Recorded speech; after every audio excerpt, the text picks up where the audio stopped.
दोस्तों आज इस वीडियो में हम लोग एक केस समझने वाले हैं। इलाहाबाद हाई कोर्ट का एक बड़ा जजमेंट है दोस्तों। अगर पत्नी व्यभिचार में यानी कि अडल्ट्री में रह रही है दोस्तों तो मेंटेनेंस नहीं देना है। दोस्तों मेरे कई सारे व्यूवर्स के भी सवाल रहते हैं, अगर पत्नी अडल्ट्री में रह रही क्या करना है। कोर्ट ने जो है अंतरिम मेंटेनेंस बांध दिया है, तो ये जजमेंट आप लोगों के लिए है और जरूरत अनुसार आप लोग जो है इस जजमेंट को अपने केस में जो है लगा सकते हैं और मेंटेनेंस देने के लिए मना कर सकते हैं और उसे रद्द भी करा सकते हैं जजमेंट को लगाकर। दोस्तों अगर पत्नी अडल्ट्री में रह रही है दोस्तों जय हिंद, नमस्कार। मैं advocate Ashish Mishra.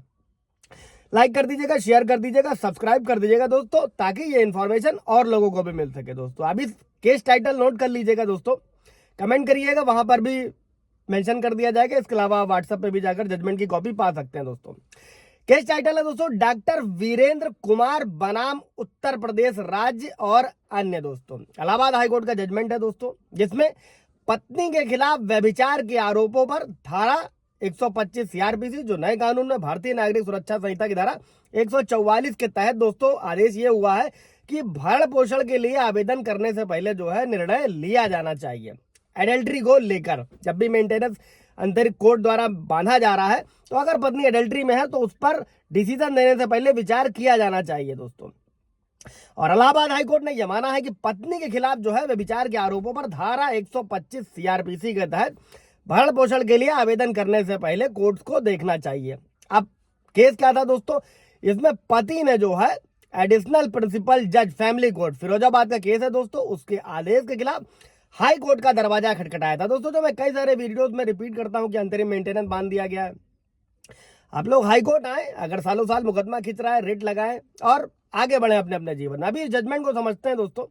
High court का दरवाजा खटखटाया पति ने, और जिसमें पत्नी को धारा 125 सीआरपीसी के तहत जो ट्रायल कोर्ट था दोस्तों, फैमिली कोर्ट था, 7,000 रुपए का जो है अंतरिम भरण पोषण देने का आदेश दिया गया था।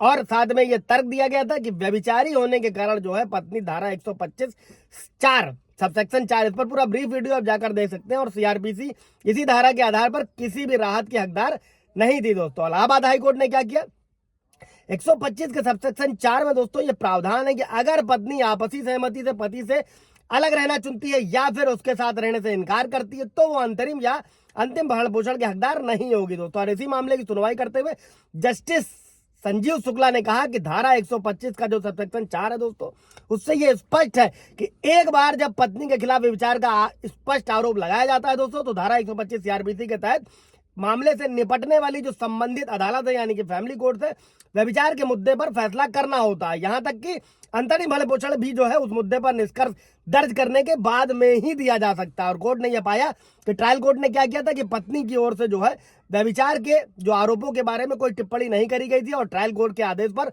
अंतरिम रोक लगाते हुए हाई कोर्ट ने दोस्तों पक्षों को अपना अपना हलफनामा जारी करने का जो है निर्देश दिया दोस्तों। यानी कि अगर किसी भी तरीके से पत्नी एडल्ट्री में है, 125 सीआरपीसी का 4 अगर मेंटेनेंस बंधा है, आपको हाई कोर्ट जाना है, इस जजमेंट को लगाना है दोस्तों, और कि मेंटेनेंस बांधने से पहले इस पर विचार किया जाना चाहिए कि जो पत्नी एडल्ट्री में रह रही, बशर्ते कि सबूतों का जो भार है वो पति पर ही होता है दोस्तों। कोई भी जो आरोप लगाता है सबूतों का भार उसी पर होता है कि कोर्ट में साबित करे दोस्तों। इसके अलावा एक इंपॉर्टेंट धारा 91 सीआरपीसी जो पुराने कानून में था, अभी नए कानून में भारतीय नागरिक सुरक्षा संहिता की धारा 94, अगर पत्नी कमा रही है और सारी इनकम छुपा ली है, मेंटेनेंस बंधवा लिया, इस धारा का आप इस्तेमाल करिए, कोर्ट में लगाइए, अपने फैसले में लगाइए, जो भी इनकम उसकी होगी वो निकल कर बाहर आएगी दोस्तों। इससे रिलेटेड कोई सवाल जब होगा तो कमेंट में पूछ लीजिएगा। Thank you.